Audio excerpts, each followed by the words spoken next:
bass drum. Don't you think you ought to know where the beat comes from? It's you. It's the tapping of a million shoes.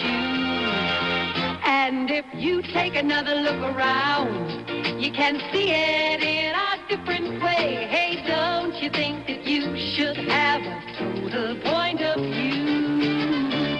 Because you can't be sure, no, you can't be sure until you've looked it over more than once. Because you can't, no, you can't, no, you can't, no, you can't, no, you can't be sure until you've looked it over more than once.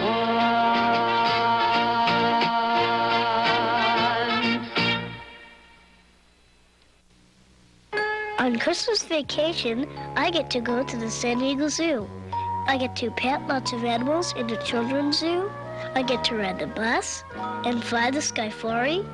I get to see elephants and lions and gorillas and tigers and grizzly birds and... Hey, did you know that children under 16 get in free? The San Diego Zoo, Southern California's most exciting entertainment value. Now, you have to get this one right. All going to say in the game, it's a true and false question. Here it comes. This is a true or false question to protect his identity. The Lone Ranger wore a false nose. Richie. That's false. That's false. He wore a mask, didn't he? Yes, okay. That was Richie. You're the mayor of this island. Congratulations to you. You've won a... Diamond Head, a new game show and the only game show taped in Hawaii, where contestants get a chance to win a share of $100,000 in cash and prizes. Premieres Monday at 3 on 4. Women, the LAPD has an interesting career for you. If you're between the ages of 21 and 34 and interested in a job of the future, call them. Channel 4, KNBC, Los Angeles.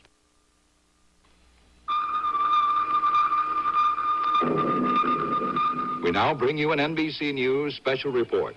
Here is NBC News correspondent Edwin Newman. Well, this is a special report about the economy.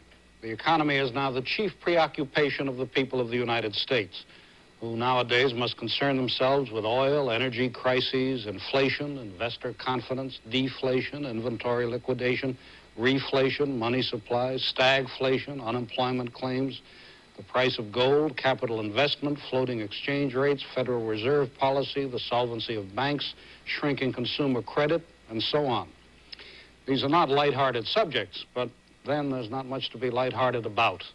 Because if you think it was tough to make ends meet in 1974, wait till you hear about 1975. In this program, we're going to see how the gigantic increase in Arab oil prices added to our inflation. Somebody said that price increase was virtually an additional tax on the American people. We're going to see what recession does to towns and cities across the country. We're going to look into productivity, a sometimes elusive notion, and look into profits and prices. And we're going to see how Americans are coping with this unusual situation, rising prices and falling incomes.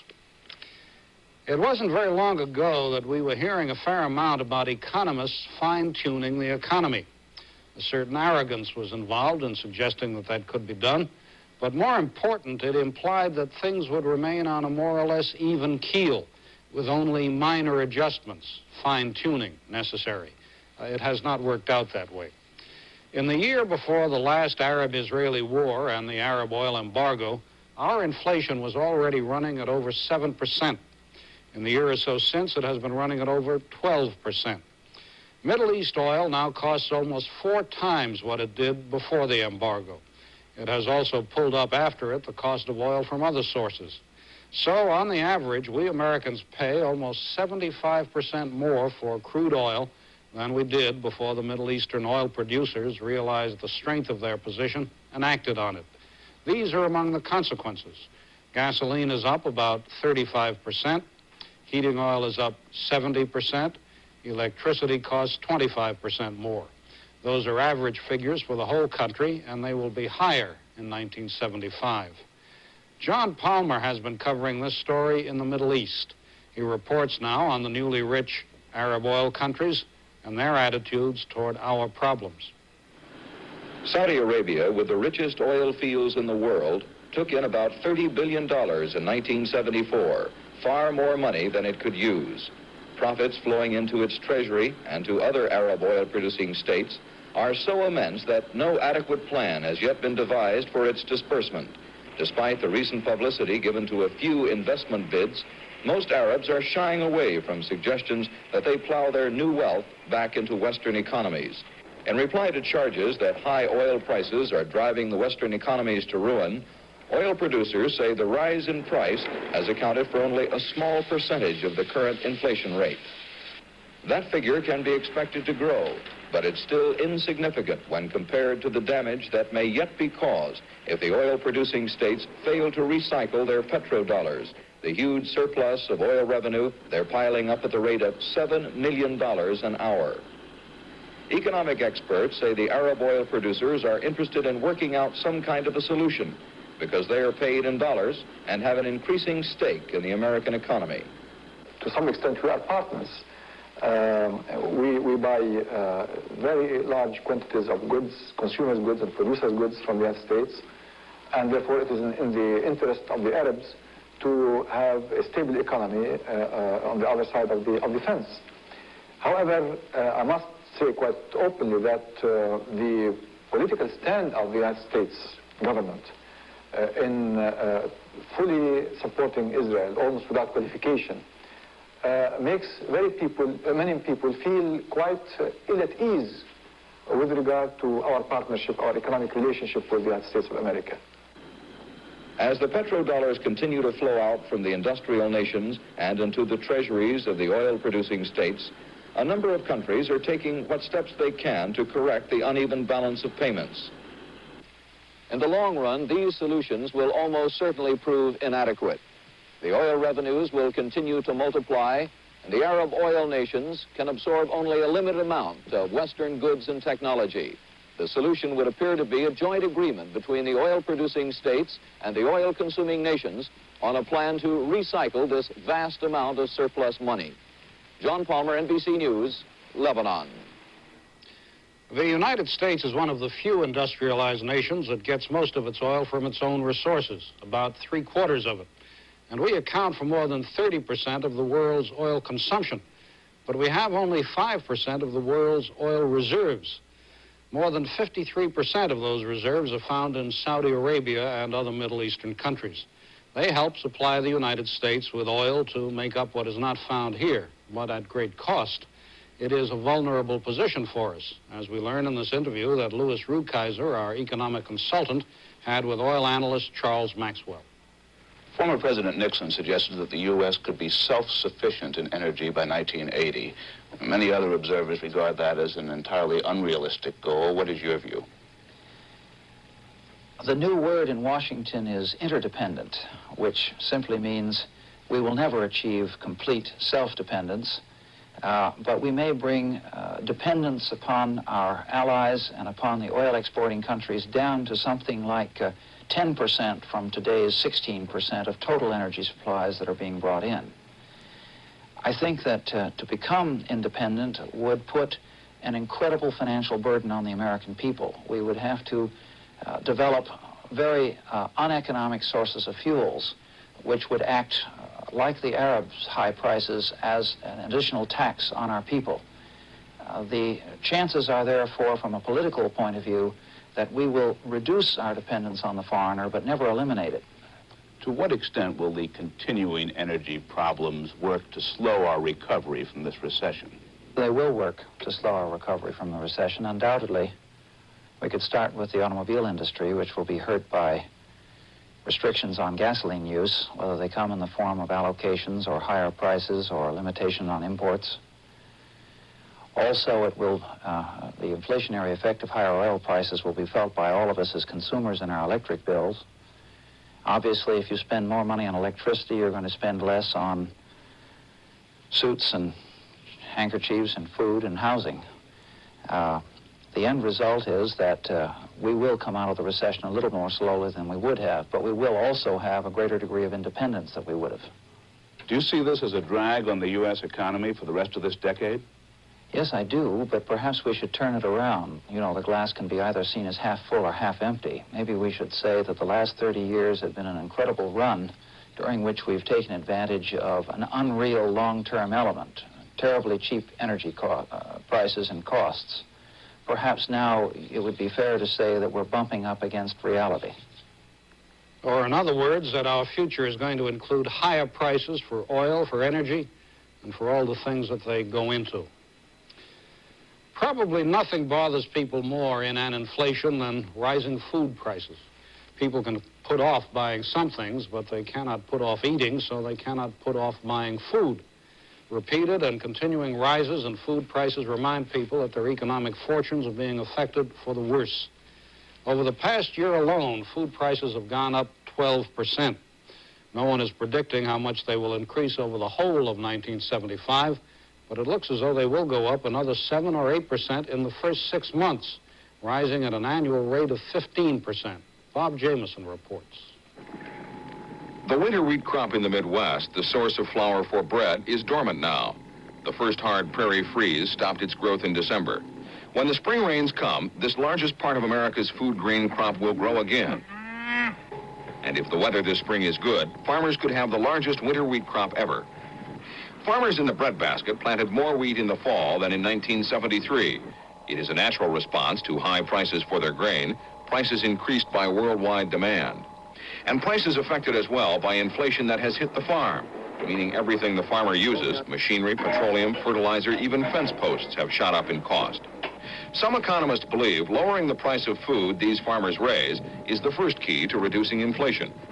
In 1974, American farmers planted every available acre in grain, wheat, corn, and soybeans. Worldwide demand was great, but America's grain reserves were at their lowest point in 2 decades. But the nation's farmers watched as the worst weather in years destroyed their plans for a bumper crop. Planting was late and early growth was damaged by heavy spring rains that left the fields water-soaked for weeks. The rain stopped. A drought further damaged the 1974 grain crop. Toward the end of summer, rain did come again, but not soon enough to prevent serious damage.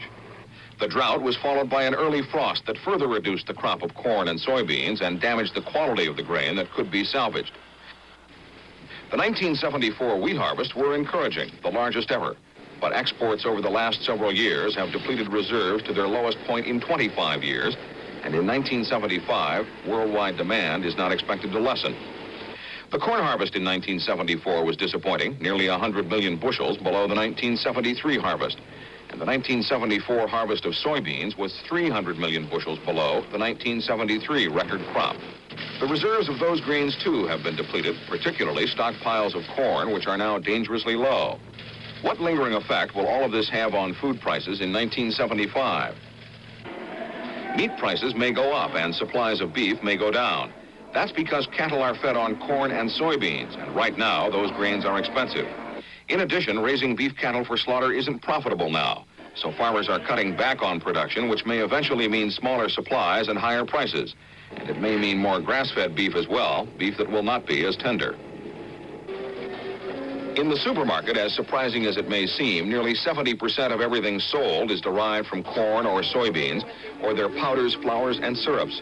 And with those grains in shorter supply, higher prices will result for at least a while.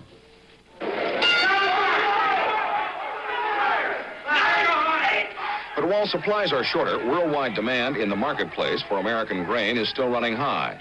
Even if there is a record winter wheat crop, the price of that grain will probably remain high.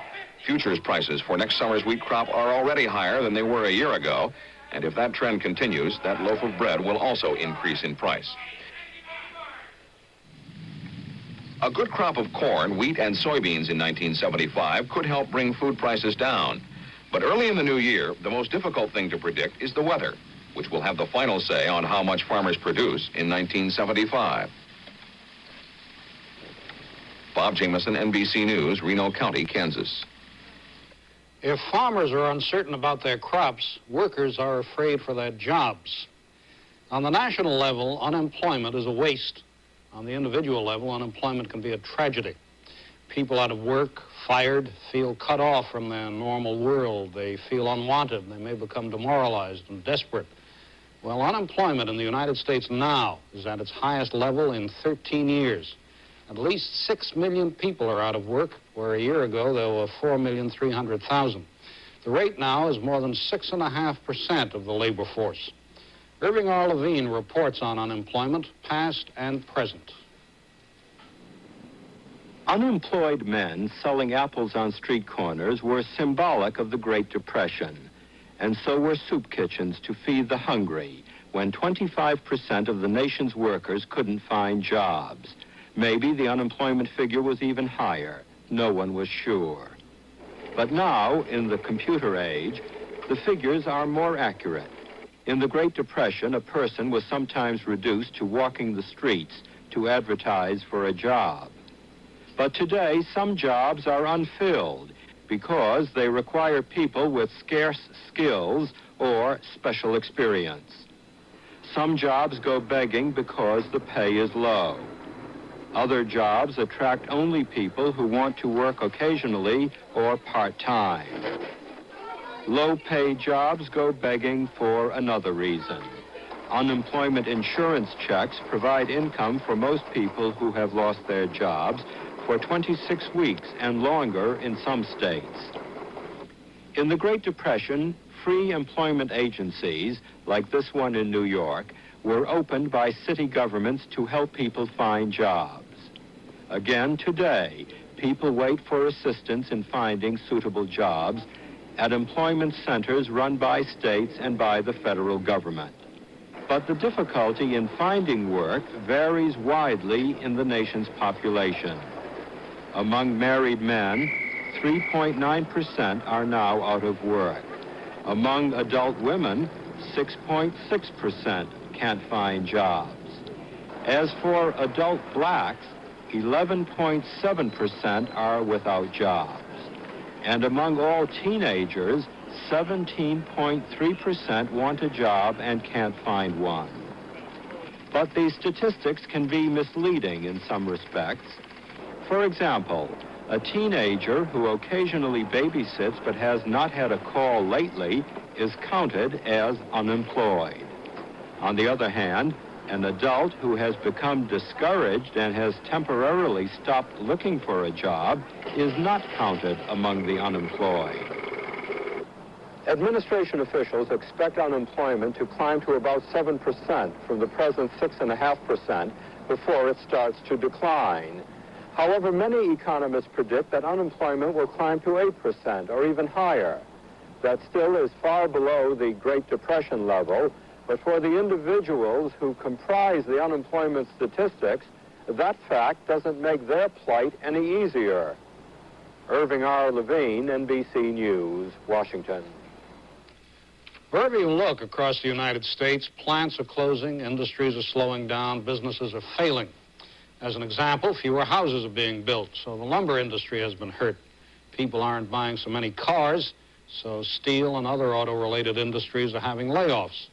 And those are just a few dots on a map studded with sadness caused by double-digit inflation and a steadily deepening recession. We picked one town outside Pittsburgh which has been suffering from the phasing out of an aluminum plant. The town is New Kensington in Pennsylvania. What it has been going through is the kind of thing facing many cities across the country. Betty Rowland reports. New Kensington, like so many economically troubled American towns today, is full of what used to be. Alcoa used to be here. At one time, it employed more than 9,000 people. New Kensington used to be called the Aluminum City. Now what's left of Alcoa employs 178 people. And, says the mayor, the only aluminum we see anymore is on a used beer can. When the Alcoa plant left town, so did a lot of people. The population of New Kensington used to be about 25,000. Now it's about 20,000. And the people who left were the young and the middle-aged. The workers, in other words, and the spenders.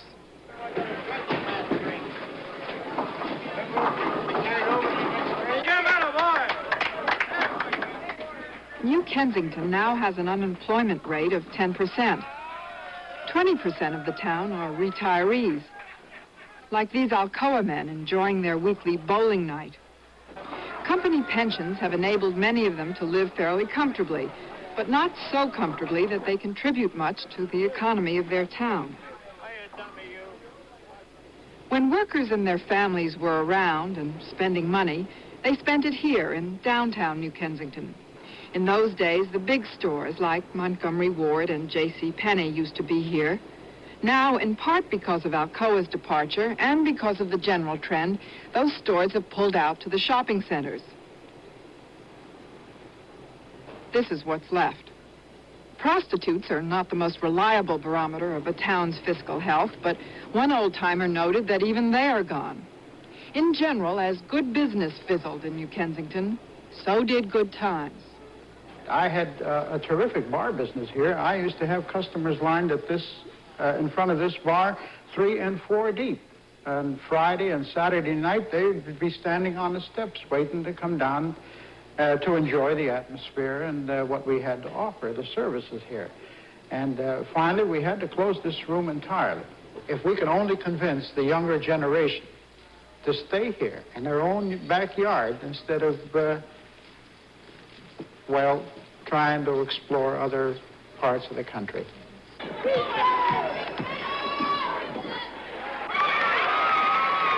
It's not that the young people of New Kensington don't think their hometown is as good as other places. It's just that there are no jobs here.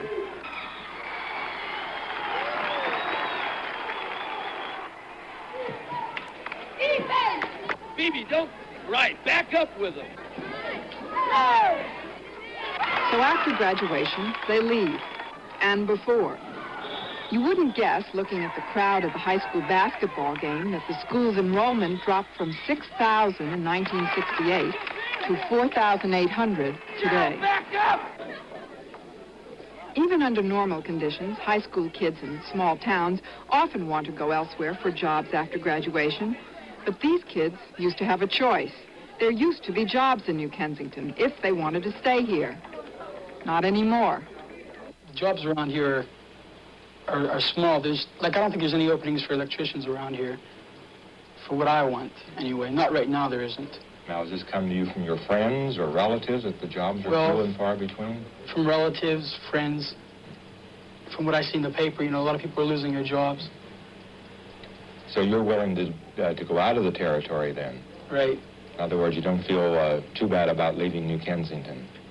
Well, I like it here, but if I have to go, get a job, New Kensington has tried mightily to entice new industry to its town, with some success. This is a new industrial area. The new organ company in town employs 180 people. Women mostly, for about $2 an hour. And a next dry martini.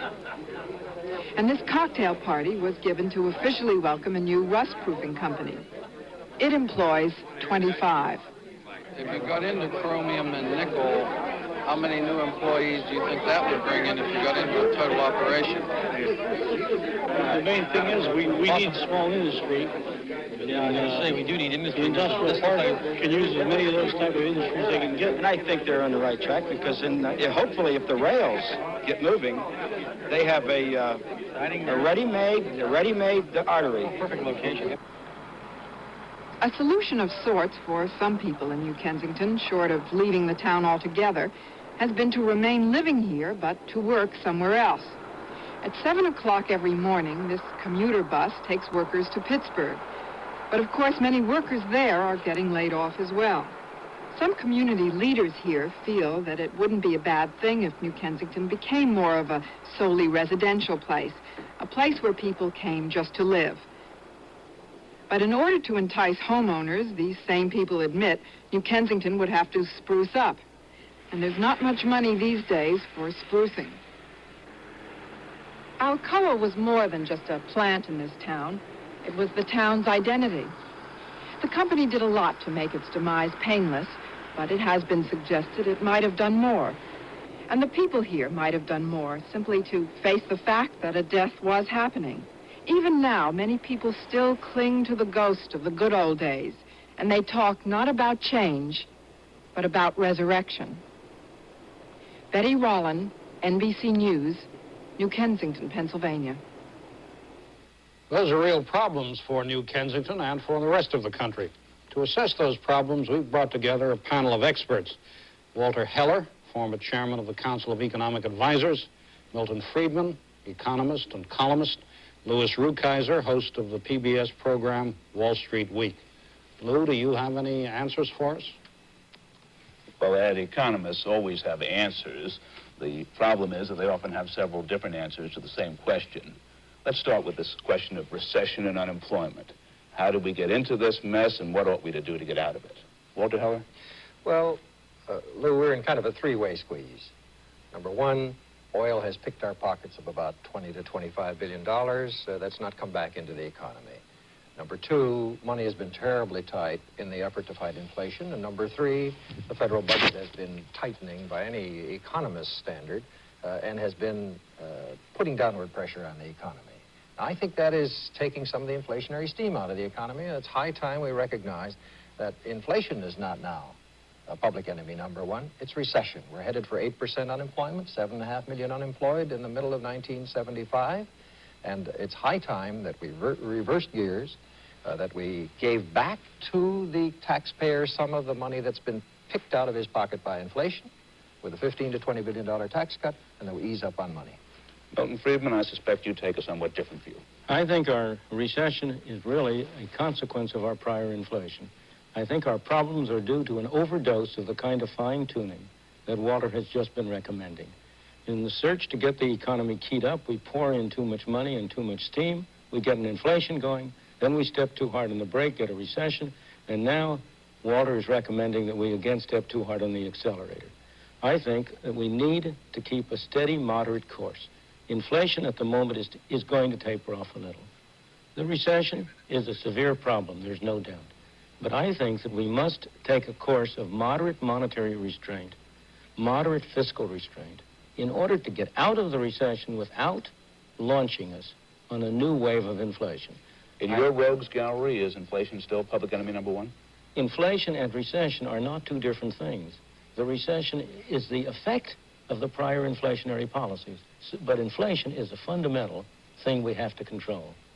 Walter Heller, do you think we're going to have to make permanent changes in the American way of life because of the increased cost of oil and other international commodities? To some extent. There isn't any question that the price of oil relative to other things, the price of certain other commodities has gone up and is going to stay up relative to other things. Now, mind you, I think as we produce more oil, as we develop more other sources, it'll come down somewhat. But I don't think we ever again are going to have the cheap energy that we had. And as a consequence, we do have to make some adjustments towards smaller cars, towards better insulated homes, and so forth.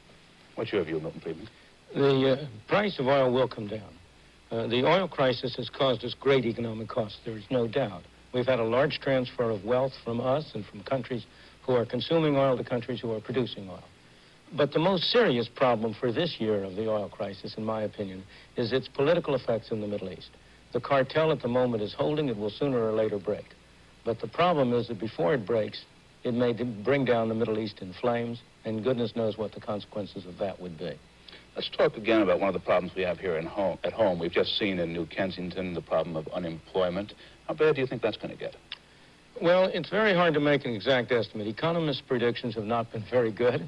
We don't have a good forecasting record. It's obviously going to get worse than it is. But my own belief is that it is not going to get much worse.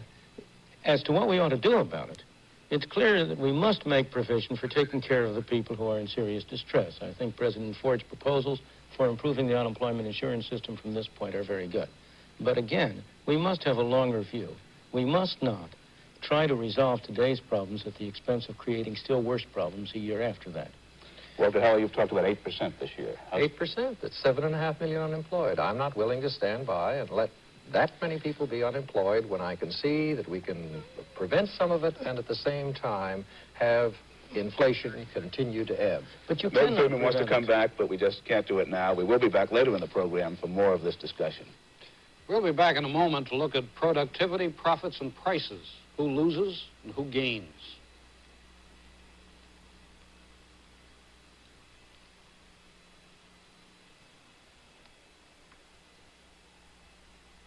World events of the past year will be examined in an NBC News special.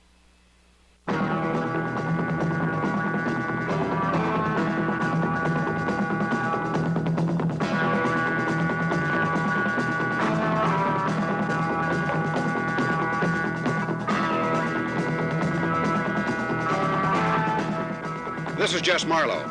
I'll be joined by the Channel 4 news staff for a perspective of 1974 and a preview of 1975. Tonight at 8 on Channel 4. KNBC, Los Angeles.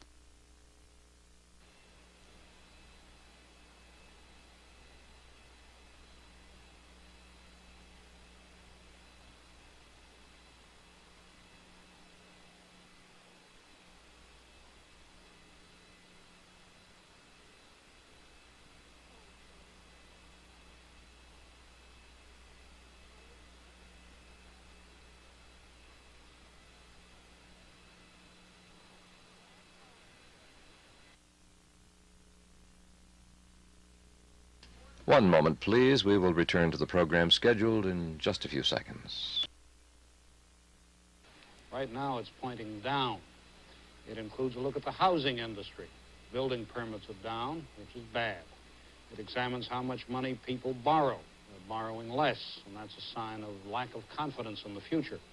It counts new unemployment claims, which are up, and that speaks for itself. This index is not a crystal ball, but it does provide one of the best clues to what is in store.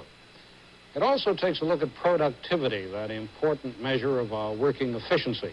Jack Paxton has a report on that. Productivity is a key word in any economy. It helps determine prices and profits. High productivity makes for high living standards and competitiveness in foreign markets.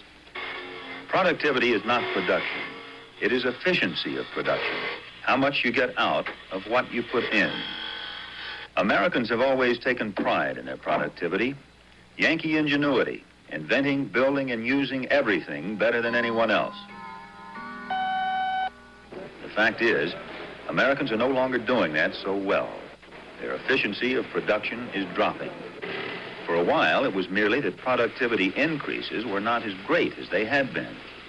Now, productivity is actually declining. It has declined 4 quarters in a row, something that hadn't happened since the Depression. One recent quarter, it dropped 7%. That had never happened. Economists fear it's more than the usual productivity cycle. They fear it's a reflection of a deeper economic ailment dating back 7 or 8 years. One popular theory is that productivity is declining because people don't want to work anymore, want everything for nothing. Economists say that's not really true. They say it's not the working man's attitude, but his wage that is hurting productivity. Wages have increased so rapidly that some employers can't make a reasonable profit without inflating the price of their product. Even more damaging to productivity, according to the experts, is a shortage of capital to buy machinery and improve technology, a capital shortage caused partly by inflation. But even those who have it are reluctant to invest when the future looks as uncertain as it does now. The steel and auto industries are examples of what can happen in terms of productivity, good and bad. A few years ago, production in the steel industry was inefficient. Then unions and management joined in a drive against sloppy practices, and management spent a lot of money to modernize machinery. Money and machinery, the capital and technology so important to productivity. The result for the steel industry was a complete turnaround, a record productivity increase last year of 11%. The auto industry went the other way, from high to low productivity, largely because inflation and the fuel shortage knocked the bottom out of demand for cars. It must be said that steel got its good marks while demand for steel was high, while the car companies' productivity dropped largely because of circumstances they couldn't control. Which is to say, productivity is a complicated subject. Not enough is known.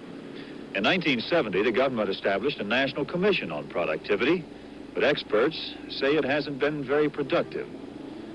While the experts can't agree on a solution, they do agree the problem is getting critical. Jack Paxton, NBC News, Cleveland. Since November 1949, the dollar has consistently lost purchasing power. If you had held on to a dollar bill since November 1949, today it would buy only as much as 46 cents bought 25 years ago. Overall, consumer prices have risen more than 116%. That's on average. It covers everything from work clothes to tuxedos, from cars to farm tractors, from gasoline to electricity, soup to nuts. If you could put a little of everything in one basket, what would have cost you $100 at the end of 1949 would have cost you more than $193 at the end of 1973 and more than $216 at the end of 1974. Going through a 25-year-old newspaper, some of the prices you see advertised are hard to believe. This newspaper itself has gone up 400% in 25 years. Now take the food ads for prices in the New York, New Jersey metropolitan area. Eggs, 53 cents a dozen. Bread, 16 to 18 cents a loaf. Rib roast, 49 cents a pound. Coke, 6-ounce bottles, 6 for a quarter. Now take a look at today's average prices for food and how they've changed over the last 25 years. Eggs are now 81 cents a dozen. Bread is 35.8 cents a loaf on average across the country. Rib roast, $1.60 a pound. The national average price for chicken is one of the few that's actually gone down over the last 25 years. Of course, it is true that while the value of the dollar has shrunk over those 25 years, people's earnings have risen. In November 1949, a factory worker with a family of 4 had $52.59 a week in real spendable earnings after taxes. In November 1974, he had $155.18, so that it appears that the average factory worker was 200% better off than he was 25 years ago. But when you count in the huge increase in prices, it turns out that he's only about 35% better off in real purchasing power. What is more, in the past year, the average manufacturing worker has seen things move in the opposite direction. He has seen more than 5% of his spending power disappear, about $1.10 for every $20 in his paycheck. And it looks as though the average worker will continue to lose spending power for some time to come, until the rate of inflation drops below the rate of his wage increases. Now, there may be another complication. Companies raise their prices to cover rising costs. And sometimes it turns out that these companies report sharply higher profits. And it looks as though prices went up more than the cost did, which may make people angry. Now, look at what's happened to profits for various industries in the third quarter of 1974. Food processing up 23% over the third quarter of 73. Fuel, profits up 50%. Steel, which goes into almost every manufactured product, profits up 182%, and that's without the most recent round of steel price increases. On the other hand, other industries are not doing so well. The automobile industry's profits were off 58%. The appliance industry was off 62%. And real estate and housing showed a loss, all of which is confusing. Perhaps Walter Heller and Milton Friedman with Louis Rukeyser can help to clear it up. Well, they will certainly try. Milton Friedman, you suggested that recession and inflation are really parts of the same problem. What is the origin of this problem? The origin of the problem is too much government spending, too much government printing of money, and too much fine-tuning. Those are the 3 components. The too much spending, the too much printing of money produces inflation. The too much fine-tuning then tries to offset it by producing recessions, which in turn are overreacted to.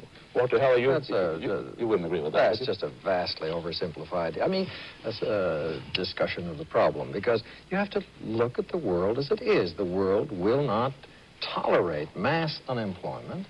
If Milton Friedman's formula were pursued, we would have to go into 8, 9, 10, 12% unemployment for substantial periods of time. This is scared talk for which you have not the slightest bit of evidence. The fact is that your and my predictions and other people's predictions about this kind of a relationship have been very poor, and my own impression is that if we follow your policy, it will add to unemployment, not reduce it. Oh, indeed not. After all, and as a matter of fact, right now, if you provide some stimulus for the economy, it's going to help on both the recession and the inflation fronts, because What is the long-run solution to inflation?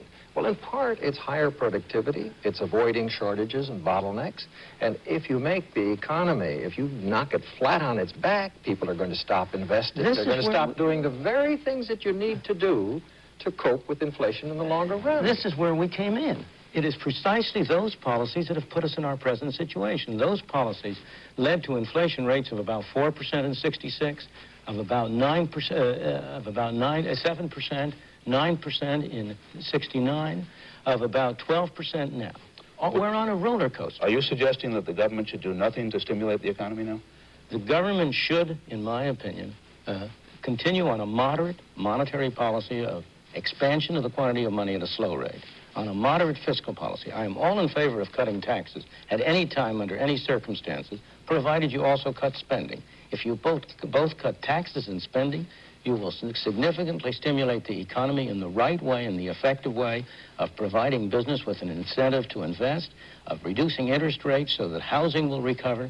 If, on the other hand, you insist on running large government deficits, which will strain the credit markets, will raise interest rates, you are very likely to destroy the potential housing revival in process. But more important, we have to look ahead.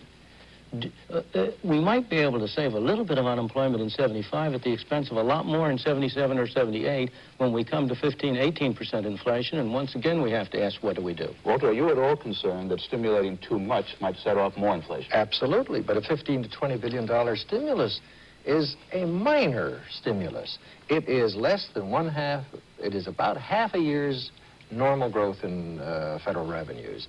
It is less than the amount that inflation has increased the effective rates of the federal tax. After all, Milton Friedman has said he wants to index tax rates. If you had indexed individual income tax rates today, what that means? Well, he wants to adjust them for inflation. And if he adjusts them for inflation, he would today have to give away $20 billion for the last 2 years' inflation.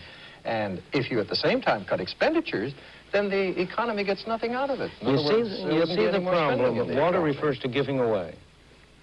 The truth is that it's our money that's being taken. Well, I'll say then giving back, no, if that makes you happier. I agree with him that taxes are much too high, and I am all in favor of cutting taxes. But the crucial thing is to cut taxes really. If we only cut taxes but keep spending up, then we will be driven again to impose the tax of inflation. We have to pay for what government spends. There is no free lunch in here. We can't get something for nothing.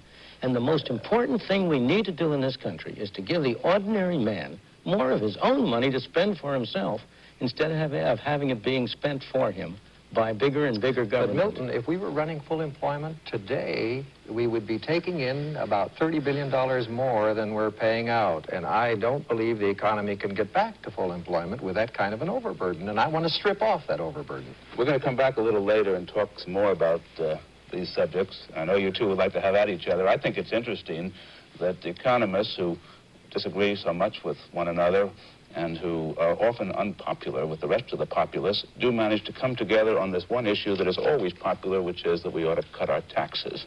So on that degree of unanimity, we at least have cleared up one point, and we'll be back for more discussion a little later on in the program. Booms and busts, inflations and recessions feed on themselves. For example, when things are going well, people feel optimistic, they buy a lot, and things get even better. Now, when prices are going up, people generally expect that they will continue to go up, and they buy in a hurry. So, to nobody's surprise, prices go even higher. However, when things begin to look dark, people become afraid. They try to stop buying. Maybe they even have to stop buying. And to nobody's surprise, things look even darker, and prospects become worse. Well, that last is what's happening to us right now. The combination of inflation and recession has made consumers more pessimistic than at any time since the Second World War. Now, we took a look at 3 families to find out how various people are coping with the situation. You will see first a young couple who are beginning to feel the pinch. Then a middle-income family already deep in financial trouble. And finally, a woman living on Social Security who is barely making ends meet, except in spirit. When Paul and Susan Perkins were married in 1973, their parents were too poor to afford a wedding. So the two of them paid for the wedding out of their own pockets.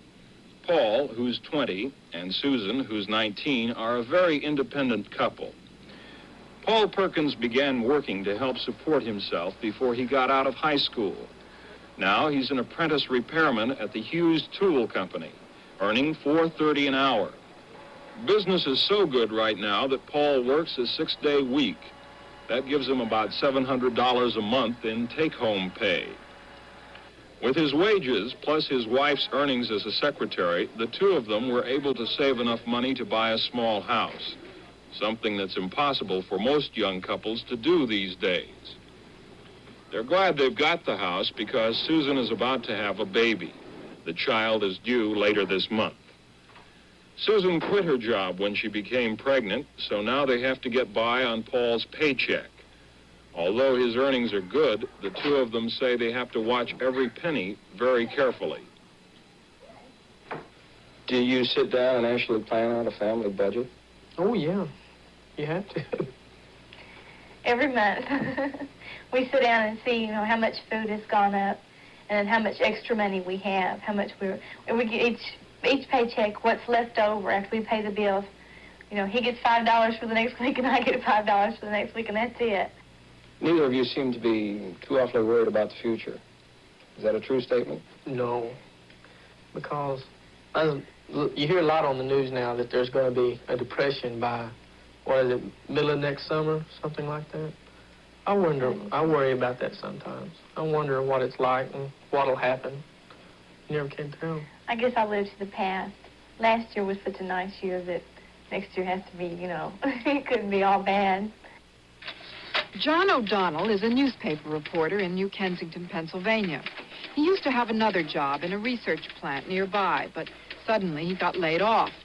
So as the cost of living doubled, his income was halved. John O'Donnell is luckier than some people. He still does have a job which he likes and which pays him $9,000 a year. O'Donnell and his wife and son are scraping along at a time in their lives when they expected to be flourishing. Sometimes, during some of our more discouraging moments, it seems like the bottom is just going to collapse sometime. We have a beautiful home, don't get me wrong. We love it, but you can't sit in your house 24 hours a day. We never go anywhere and never do anything, and it really bugs me.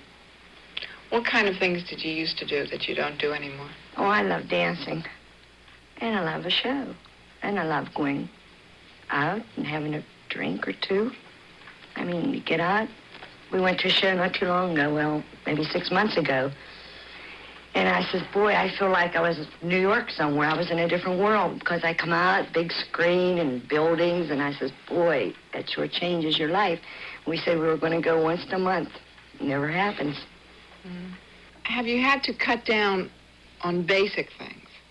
I get what's on sale, like ground meat or tuna fish, hot dogs, and buy a lot of soups. Mm-hmm. Did you expect 5-10 years ago that you'd be doing that? No. I thought we'd be certain that we could do that. We never go on vacations or anything. And I love to buy, as you can see. I love to buy things, small or big. And if you don't think that's a letdown, I just pass it up. It's your home, and eating comes first. And what's left, if you have anything, then you do it. But if you don't. So I'd like to save before anything now, if possible. Before going out and before getting a big meal on a table, I'd like to put away now this time and not take any more chances. Have these changes been good for you in any way? In one way, we're much more level-headed about finances now, by necessity. Obviously, we can't do the things we did before, but so you might say that this sort of builds character in a sense, but in another way, there's a certain element of bitterness there, too. We just live day by day and just try to keep our head above water. I'm afraid, though, that with things going up and our pay we can't manage it, our house payment's going to go up. Everything goes up, taxes and everything. It keeps going up. What do you do? When she was younger, Mrs. Jane Weintraub managed to work, and raise a family at the same time. It was not easy. Now her husband's dead, her children have grown and gone, and she lives alone in New York City. Her savings were almost completely wiped out by the recent plunge in the stock market. So today, she relies on Social Security to live. She gets $249.20 a month. Mrs. Weintraub is 77 years old. Well, during my productive years, I think that I have made a contribution to society. I think I have enriched this society by being alive, by the fact that I have brought up a family, the fact that I have worked, and the fact that I have given of myself to the betterment of the whole aspect of life. And now I want to get some of the fruits of that life by leisure, by travel, by participation in activities which I could not do while I was engaged in earning a living.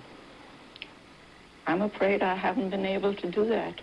On the contrary, I'm afraid that my income now being curtailed so drastically, I have to begin again to worry about whether I dare buy a pair of shoes. Or do I dare buy an extra bite to eat? It's ridiculous. It's almost ludicrous for a person to reach this age and worry about the very same things that you worried about as a younger person. She's entitled, society owes it to her. Since she invested her life, her strength, and her creativity in society, society should stand by her and say, now, in your later years, you're entitled to a quiet life, a happy life, and an open life. Nothing should be closed to you. That's within reason. That was your American dream, wasn't it? It was. I'm afraid it will not be achieved in my lifetime.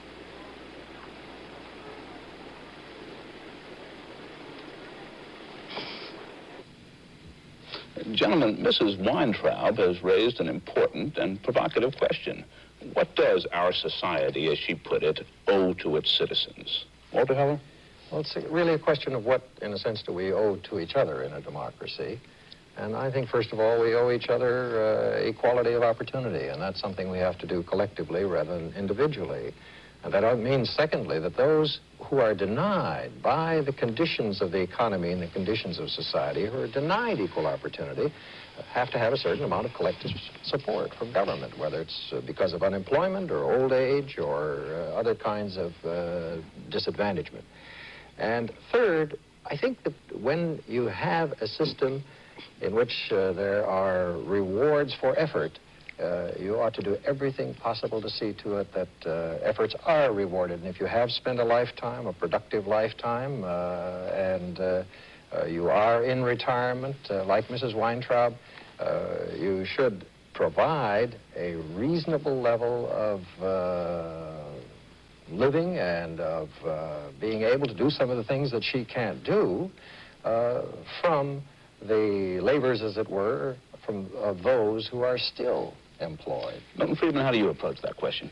Well, I think putting the question in those terms of what does society owe citizens grossly misstates the issue and is responsible for a lot of our difficulties, because it suggests that there's some collective body society that can owe something to somebody.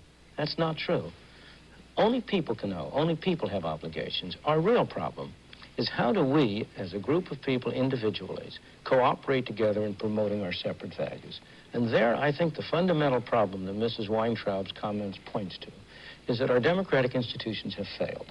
They have failed to enable us to express our true values. She is suffering, and many of us are suffering from a tax that nobody ever voted for. That is the cruel tax of inflation. The tax of inflation is a reflection of the fact that we don't have a properly operating democratic and political system. And I think what we need is to have a system in which we as individuals can have a greater degree of freedom to pursue our own interests, in which we are controlled less by Big Brother in Washington, in which less of our money is taken off there, and in which taxes are not imposed on us without our having voted explicitly for them.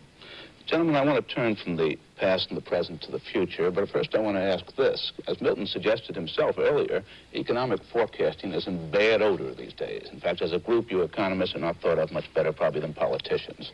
What went wrong? Why were your forecasts so bad? Walter? Well, remember that up until 1972, as a matter of fact, 72, we were right on the button.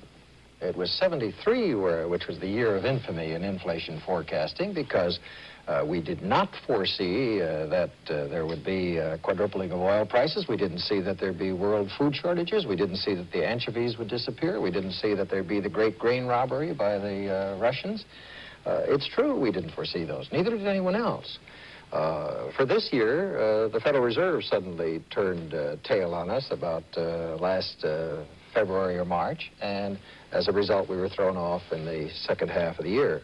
I think it's quite clear this time around that with the forces already at work, the recession is going to get worse. I have a lot of faith in the consensus forecast, which is that by the middle of this year, 1975, we will be around 7.5% to 8% unemployment, and the recession will be very deep indeed. Especially if Mr. Ford takes the right moves and the Federal Reserve takes the right moves, we'll be starting to move up in the second half of the year. Milton Friedman? There's a great deal of uncertainty in the economy. We've got lots of individuals. We've got lots of people pursuing their own lives. It's not to be expected that we should be able to forecast precisely. I think the great harm which economists have done is not their imperfection of forecast, but they're claiming to be better able to do it than they really are. We have claimed too much, and in the result, we have done ourselves and the world a good deal of harm. Now, that doesn't keep any of us from continuing to look in that clouded crystal ball. But does that consensus forecast that Walter mentioned sweep wide enough to include you? If you state it in broad enough terms, I think that the How much unemployment, how much inflation? I think the recession will be starting to ease off, and recovery will be beginning in the third quarter of next year, roughly. I think inflation will be tapering off. I think on January 1st, 1976, we will be feeling happier about the situation, but perhaps falsely so, because at that time, looming ahead of us, will be another, in my opinion, inflationary surge, which will have been built in by the overreaction during 1975 to the problem of unemployment. Lou, I thought I was going to be agreeing with Milton for a moment, and I can agree with him to this extent that a year from now, yes, we will be feeling a lot better, but I will go him one better. I think that not only the recovery prospect, but the inflation prospect will be better, that a lot of the inflation we've been going through is a one-time adjustment to oil prices and food prices, and to the devaluation of the dollar, and that will no longer be ahead of us, and we will be facing a much more moderate inflationary pace. Not low enough. We're not going to be satisfied with it. It'll look an awful lot better than the perspective we have right now on January 1st, 75. This is a problem of time perspective. If you look ahead for the next year, that's right. But if you look ahead for the next 2 or 3 years, we're heading toward 15-20% inflation by 1977 or 78, along the lines that Walter outlined. I know Walter doesn't agree. You want to bet? We don't. Yes, we want I'm glad to. You know, we do have, again, a little consensus. Both these gentlemen think that come 12 months from today, the mood of the country will be better. Walter Heller thinks deservedly so. Milton Friedman says we'll be kidding ourselves. In any event, thank you, gentlemen. Now back to Ed. 1974 was, to put it mildly, an unusual year for Americans. We saw a president of the United States resign. And while the country's political machinery functioned, we're not sure about our political health. Economically also, it was a difficult year. Power moved to new areas, and we became, economically speaking, much less the master of our fate, the captain of our soul. We obviously believe that we will come through our troubles, but there is not much unalloyed optimism about. 1975 will provide a further test of our political system. It will also provide a further test of our economic resiliency. It will show us whether we can bounce back. Edwin Newman, NBC News.